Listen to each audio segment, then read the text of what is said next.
working hard in a 9-to-5 job is not a smart thing to do. And we're back here with another video at the request by you, the viewers, for me to dive into this subject, which I'm very passionate about, by the way, and go a little bit deeper with it. Because the lies that we have been told around working hard in school will get good grades, working hard in a job will get you promoted and you'll earn more money, and you can retire at the ripe old age of 70 and enjoy your corporate pension. Right, okay. Is that what we all aspire to do? Retire at the ripe old age of 70? I don't think so. We want to work smarter, we want to work less, and we want to live a life that is fulfilled and full of passion and purpose, and there's a whole world out there to experience. So why do we want to break down our bodies working physically hard? So let me kick this off with some quotes. They want obedience, not intelligence. They want obedience, not ambition. The hardest worker becomes the reliable one, not the one who gets promoted. Being dependable keeps you invisible, and leverage will always be physical labor. So these are quotes which paint the picture perfectly to the fact that thinking for yourself, being creative, going against the grain, maybe working smarter, as I did in my last job. By the way, in my early days, I used to work hard. I used to work in physical jobs. You know, I've been on a building site, I've been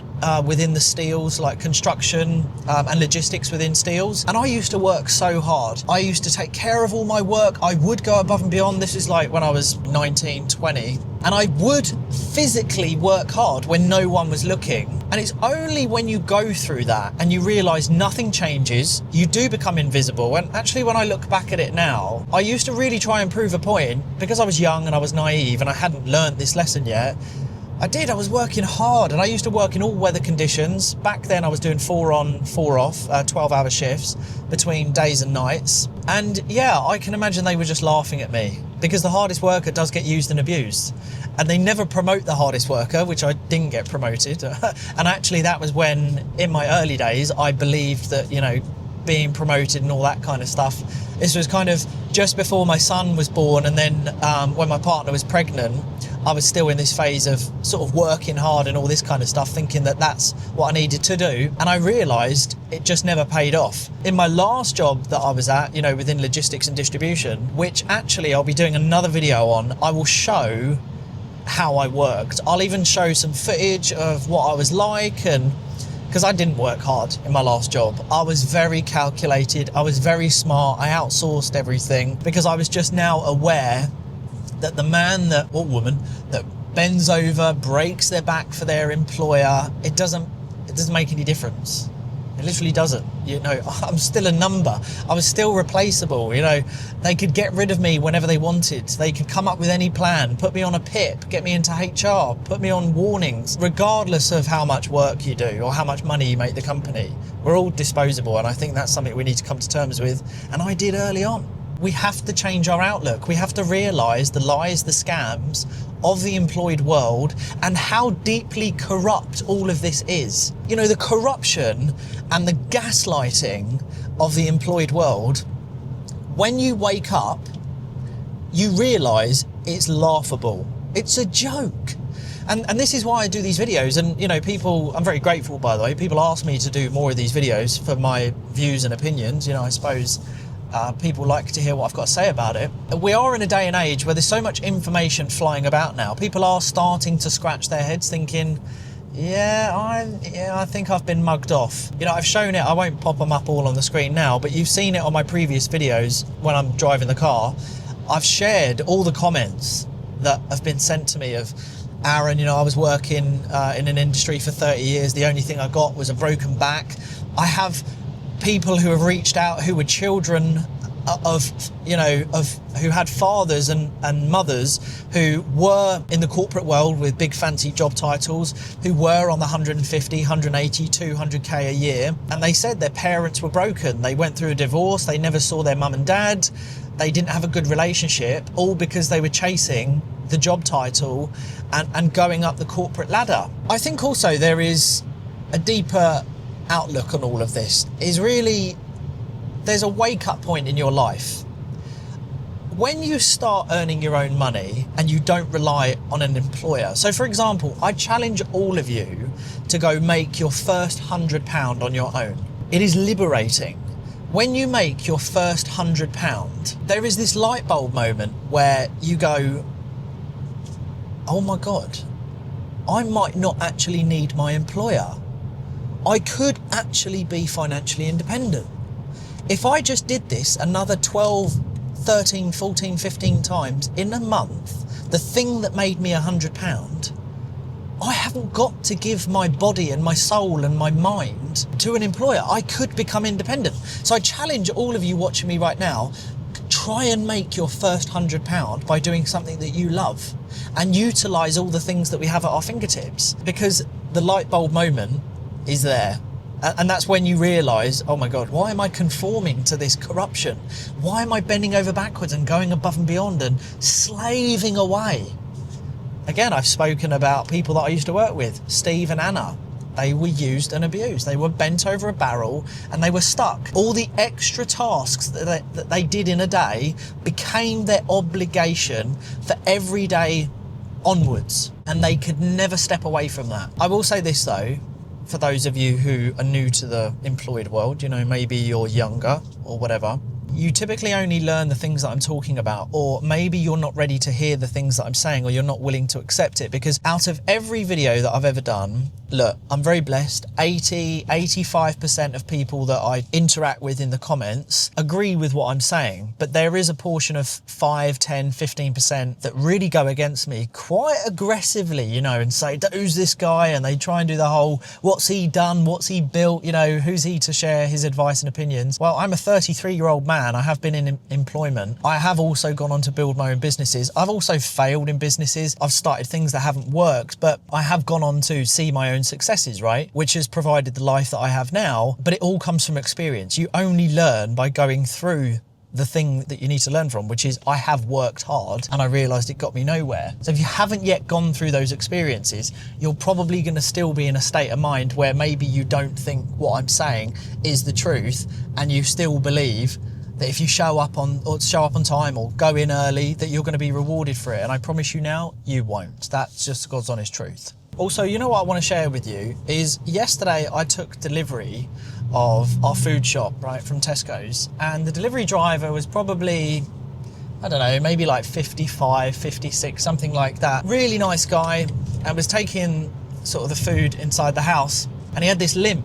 And I said, oh, did you want a hand? He said, no, I'll be all right. Anyway, he was bringing them to the door. And I said, oh, have you had an injury? And he said, no.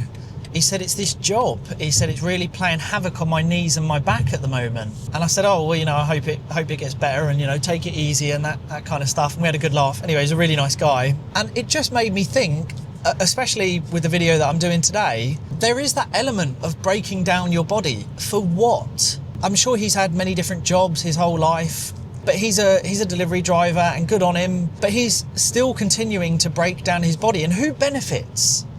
Him? His children? Could he run a marathon with his kids?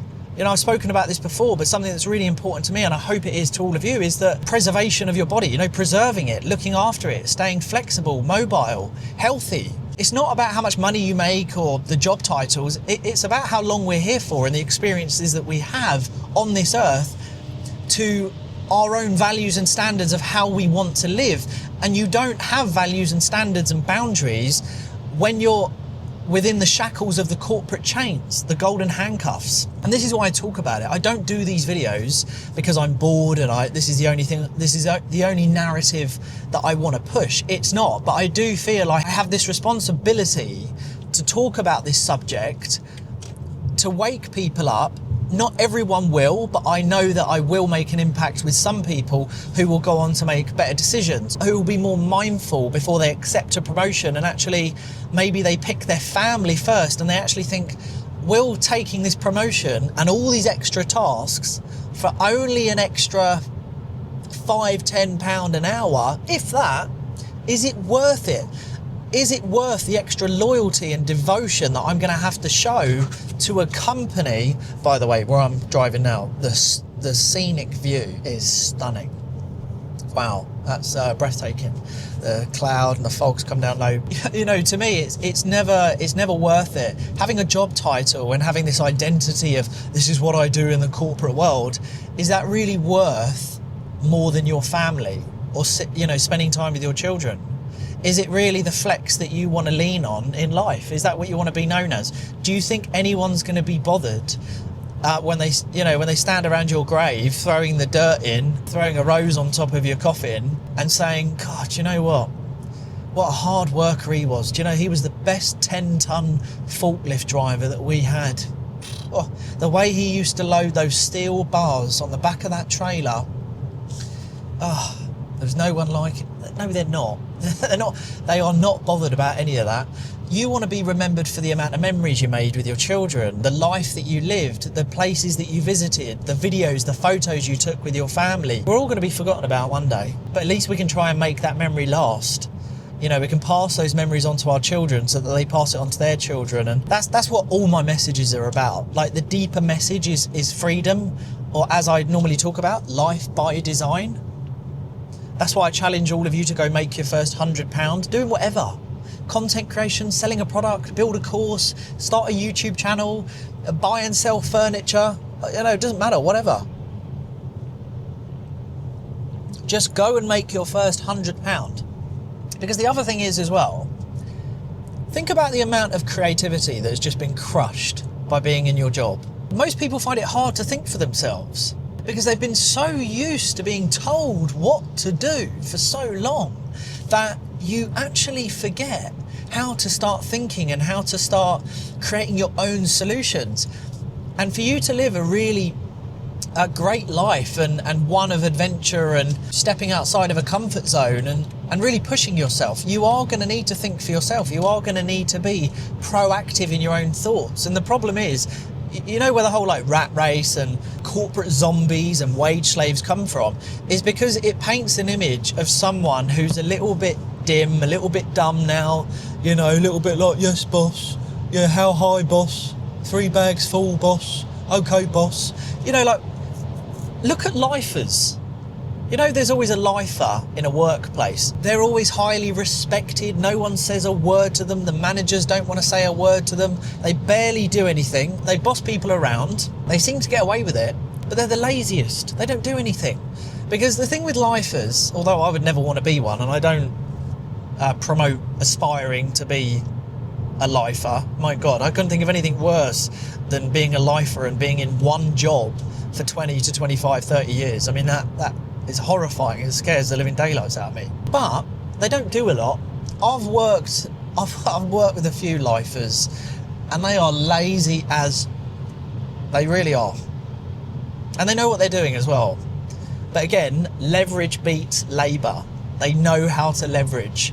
They always get the new starter to do all the work. They lay their authority. No one says a word to them. So yeah, look, let's wrap this up, right? My next video is going to be about what I was like in the workplace. I'm going to share some footage, photos, never seen before videos that I was reluctant at one point to share, but I'm fine with it now. I've thought about it and I thought actually it'll probably make for really good content so that you can see a little bit more about what I was like. But also I really want to encourage you to really take control and learn how to build something for yourself, create that financial independence, because again, we are in such exciting times. There is a little bit of a race against time. I will say I do feel that you need to act now, because I feel in the next 2-3 years, the competition will be heavier in terms of being able to build a brand, get in the pockets of certain industries because of how much AI and automation and systems and processes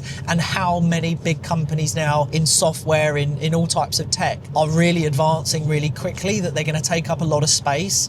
It's not that it's going to be impossible after the next few years to go on to build, you know, a successful personal brand or a business. I just think the competition will be a little bit harder to get your face out there. Daniel Priestley, who's a contact of mine, he put it perfectly. Imagine planes trying to take off at an airport, but the fog has come in.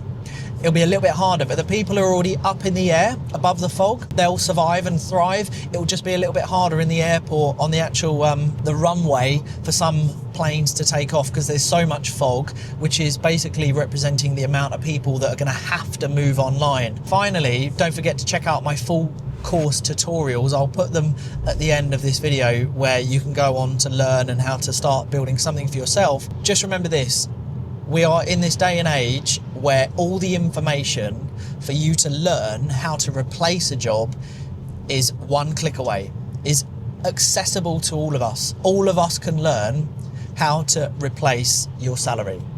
That is the exciting part, and you can start today. You do not have to ask permission to start learning how to build financial independence for yourself. That's the really exciting part. So look, this video evolved and we covered off many different things. I'm hoping that you took a few things away. That's the important part. Just take a few things away and implement them into your life. But look, until next time, I'd love to know in the comments, what did you resonate with? What has created food for thought? Is there anything you want to share with me? Are you building a business? Are you building your own personal brand? Have you started creating content? And ignore the haters. That is my final point, actually. No matter what video I do, there will always be people, for me and for you, that will try and pull you down and will go against what you're saying. And the only people that will ever go against what I'm saying, because I do ruffle a few feathers, and it does make me laugh a little bit, to be honest with you, because there are a few people that get their knickers in a right old twist.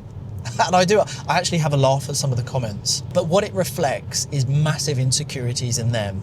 So anyone that's ever turned around to me and said, well, you know, not everyone can be entrepreneurs, you know, this guy's just got hate against jobs, don't listen to him, what's he ever achieved in his life, who is this guy? All that is that's just reflection of insecurities. And I've said something within the video that has basically vinegar on a wound, it's hit a sore spot. When people showcase their emotions in the comments, as a consumer, they're watching and they show their hate or negativity, it's because you've pushed on a pain point of theirs that was so sore they had to express it in a negative light. So just remember that when you do build something for yourself, whether it's your co-workers, whether it's old friends, family, there will always be someone that will not like that you have taken the steps and the initiative to start building and working towards a life of independence, success, happiness, contentment, you know, whatever you're aiming towards. Until next time, my good people, peace out. I'll see you all soon.